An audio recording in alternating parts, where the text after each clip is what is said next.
Okay, Itami Koko, good evening, good night. It is Thursday, January 26th, 2017, the very end of the lunar cycle Katoi, which is the fourth winter lunar cycle. And now we're going to move into Pitaki some when the eagles and the owls nest and the new life is just about to emerge. It's going to come. It's going to come. We're still in the deep freeze now. And I got to give my weekly update. It's Thursday. Down here with the geese, it's nighttime.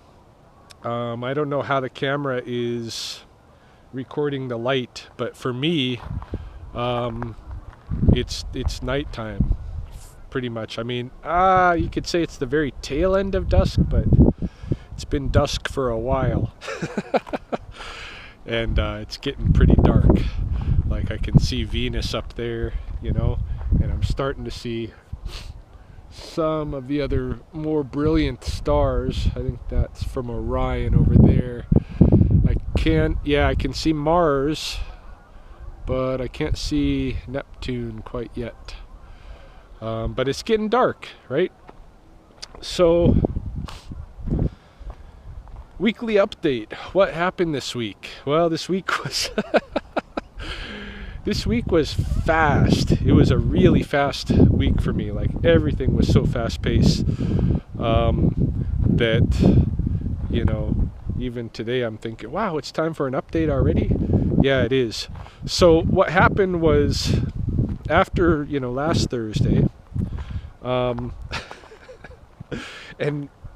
so much has gone on even in this fast time that what was my update for last Thursday? I don't even remember what was special about last week, other than I talked about some Donald Trump stuff or something. But so after last Thursday, Friday comes around, and by Friday evening we have a household problem. Our furnace isn't working. We can hear it like revving up, running for maybe 30 seconds a minute, and dying down, and repeating that cycle, and dying down. And so we turned off the furnace. We turned it off Friday night, and I tried to get we also have a gas fireplace. So I tried to get the gas fireplace lit, and for some reason it wasn't working. So I thought, uh-oh, we're not getting enough gas flow here. It's something like that. So I called the gas company, Atco Gas, and we're fortunate that Atco Gas is always going to come out. If you call them and say, hey, there's something going on, I don't think I got enough gas flow, or I think I got a gas leak, or there's something wrong with my appliance, maybe, probably just out of sheer insurance reasons, they send a guy out quick. On the weekends, doesn't matter. So Saturday morning, bright and early, I had an Atco Gas guy there at the house, and he went through, really did a check on for some reason he was able to get the gas fireplace started right up. He didn't do anything differently than I did, but when I did it, it didn't start. It was weird. So he started that up, no problem. He got down, he checked our hot water heater, that was all working, gas flow there. He measured it, he showed me, and he told me this is what's expected. You guys are getting a lot of gas flow. You guys are getting good gas flow, way better than the minimal. And then he checked the furnace, and he says the furnace is cutting off at a high temperature, and he thinks it's probably a faulty blower motor. So I call around to some air conditioner heater guys in town, and I tell them, the Atco Gas guy is telling me I got a blown or a dysfunctional blower motor. And so I'm wondering, can I get you guys out here to do something about it? It's going to be $160 an hour labor, you know, plus the parts or whatever. And everybody was pretty reluctant. And I started kind of like saying, well, how difficult is it to, if I was to do it myself? I think someone on Facebook tipped me off and they're like, hey man, in fact, yeah, I know who that was. Vince Steinauer told me, you know, if you can change the oil in your car, you can change the blower motor. So just go to, you know, Home Depot and buy this and buy that, and you're good to go. So anyway, so I went down in there and I took out the whole assembly, the motor assembly from the furnace, and I got to a point where the motor should have come out from the blower fan, but it wasn't. It was lodged in there very, very tight, rusted, and you know, I couldn't pull it out, so I started hammering on it. And you know, before all of this, you know, before the hammering started, at the very beginning of the project, I thought, oh, this is going to be a YouTube video. I'm going to make a how to replace your blower motor YouTube video.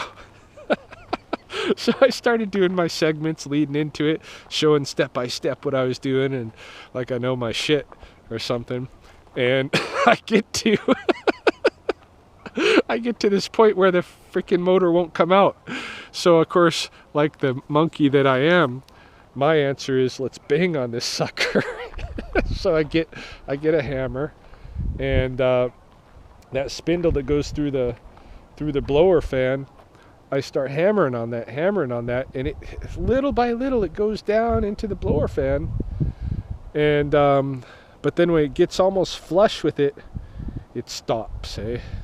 And it doesn't matter how much more hammering I do, it's not moving.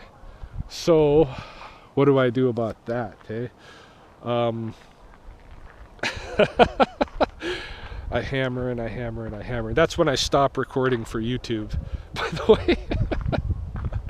And I think, yeah, I'm 100% certain almost that I deleted those videos off of this camera. So you're never gonna see that how-to from me. That ended right there. Okay, so we are down in the lower recesses of my home, the dungeon where Sheen lives. And last night, our furnace started having issues. It sounds like it's trying to start up, and it does start up, but then shuts off right away. And we continued to have that problem all the way till morning. We lost a few degrees in the house. I mean, it looks like it was trying to struggle to maintain some heat, but we just kept losing, right? Little by little, we're losing heat. So this morning, I had the gas company come out and check out what's going on, and he looked at the gas pressure. Everything looks good there. He took apart the furnace and took out this rod that the electrical is hooked up with, and it had some carbon on it, so he cleaned that off, hooked that back up. It almost sounded like it was going to go, like that was the problem, but we couldn't get so lucky. So it's not the problem, so we got more to deal with. And it looks like, as far as the gas guy is concerned, he thinks we need to replace the blower motor, that the blower motor is faulty. So I did contact a service company, one of the few that are, this is Sheen's domain here that I'm walking through, this darkness. Coming into the utility room here. So the service company can come out. If they do, they're charging $160 per hour, with the estimate of needing at least a couple hours to work on this. And they're not sure if they got the part or not. If not, they would need to get it Monday, right? So a bunch of people have been telling me, just YouTube it. And even the service guy asked him, how hard is this to replace a blower motor? He says, not that difficult. So I'm going to give it a shot, knowing that if I fail, if something goes wrong, Mahoney's not only going to string me up today, but every time there's ever any issue with any appliance and I try to home service, she's going to evoke it, bring it up try to convince me that I don't have the skills to do it. But how hard can it be, right? To at least replace the part. And I'll save myself most likely $400 in service fees. So I'm going to give it a shot. Here's what the whole thing looks like. Top panel pulled off, bottom panel pulled off, and the motor is back in there. So I got to get this whole apparatus out of here. I got to remove this board, get the board out of the way, and then pull this whole drum and the motor inside of it out of here as a first step. That just requires a couple of screws, one there to get the board off, and then a couple of screws on top back in there, and the drum should slide right out. Okay, I've got the board disconnected. That was not too difficult. And now I'm going to disconnect the drum and pull that whole motor apparatus out of there. Did notice that there is a dead mouse. A very dead mouse down here. But I don't think that he caused our problems. Alright, the drum is unscrewed and I am pulling this sucker out of here.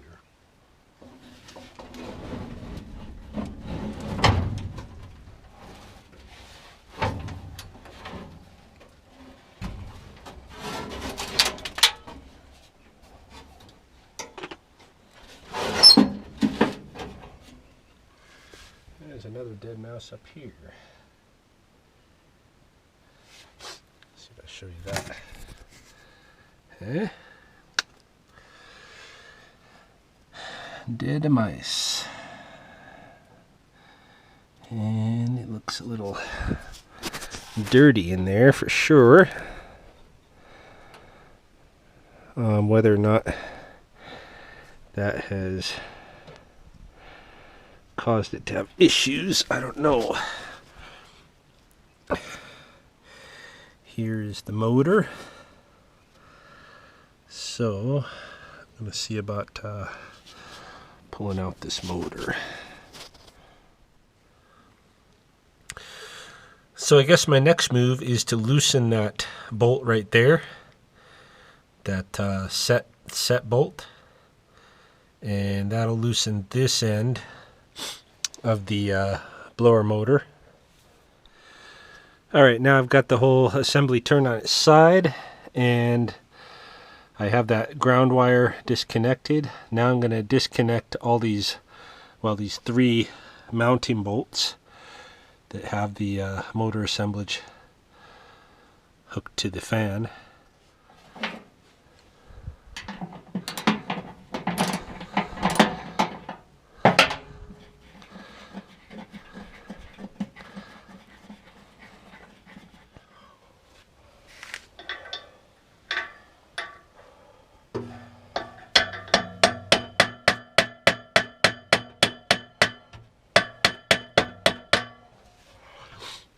My motor's not coming out as easily as the motors in the different YouTube videos. I think it's pretty just, that shaft is just kind of rusted in there.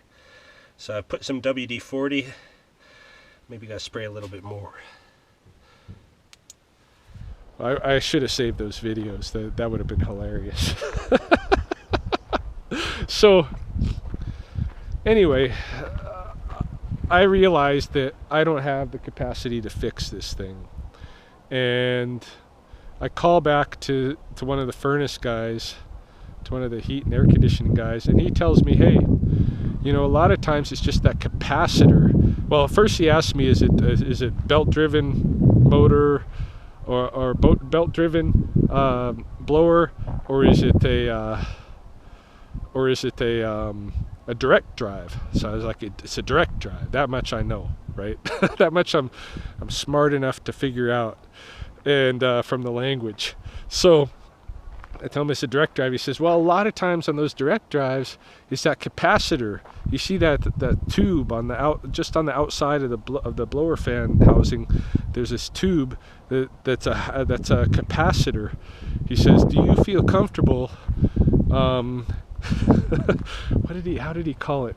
Do you feel comfortable creating a short? Is that how he said it?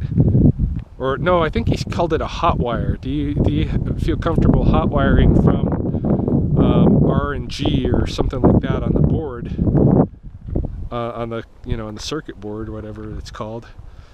Do you feel comfortable hot wiring from there to the capacitor, and then see if the motor turns, and see if you give it a little turn with your finger if it'll start up?